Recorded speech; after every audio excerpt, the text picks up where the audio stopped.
Orain, Pasaiako alkateak, Teo Alberrok, hitz batzuk esango dizkigu. Egunon guztioi eta ongi etorriak. Gaur, elkarren segidako bigarren urtez ospatzen ari gara Pasaiako jaien haside ekitaldia.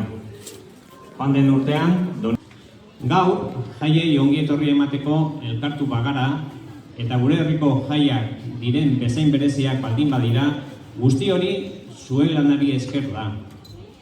Eskerrik asko urtez antolakuntzan, etxegoetan, askotariko kudeaketaren eta egunean bertan kaleak eta plazak alaitzen ibiltzen zareten hoi.